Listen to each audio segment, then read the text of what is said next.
Many of us have probably seen this advertisement by Toronto Transit Commission (TTC) in Toronto subway, streetcars, or bus shelters. While the Toronto Transit Commission promotes the idea of a relaxing transit ride, the reality is often entirely different for the average racialized transit rider in the country. In a country where 1 in 4 people belong to a racialized group. In the space of sustainable mobility and travel demand management in Canada, a critical aspect is often overlooked.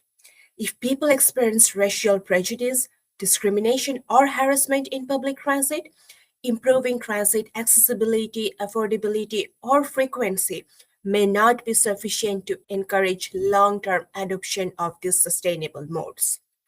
Cognitively, one might recognize that public transit is good for the environment, can save money, or even relieve the stress of driving.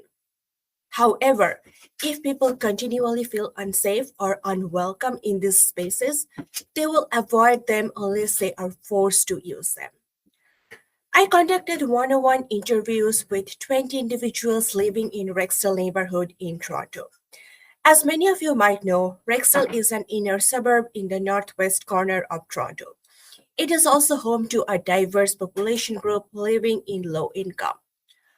All but one of my interview participants were from racialized groups. All of them also largely relied on biking, walking, or public transit for their daily travel. They also faced precarious financial situations at the time of the interview or in the recent past. Interviews with the participants revealed that their mobility is frequently intertwined with their racial identity. For example, participants recalled incidents when white co passengers refused to sit beside them. One participant said that he had to get down and wait for the next bus because of racial harassment. For him, it was a traumatic experience. These power dynamics are not limited to passenger passenger interactions only.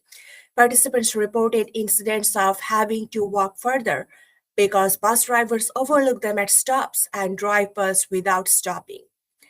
And these experiences of casual racism are so common for these individuals that they often believe that there is no recourse for this. As I said in the beginning, the reality of daily travel is not relaxing for the racialized transit rider.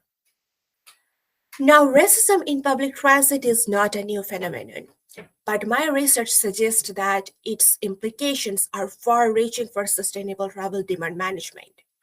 Why? Because it likely drives a shift towards car oriented mobility. Although public transit is considerably more affordable than Uber or taxis, the experiences of casual racism is one key reason why many racialized participants began using ride sharing services more frequently as soon as their financial situation improved. Almost all of them also expressed a desire or specific plans to purchase cars. They believe that owning a car will offer safety from experiences of racism while traveling and garner greater respect from others. As this participant said, the best way for me to avoid all these racial harassment problems is to get my own car. So, the key takeaway from this research is that effective, equitable, and sustainable travel demand management must consider how people, especially those living in marginalized conditions, feel when using sustainable travel modes. It's not enough to know that these modes are beneficial. People need to feel good about using them. And to do this, sustainable travel demand management initiatives need to consider transportation as a social policy issue.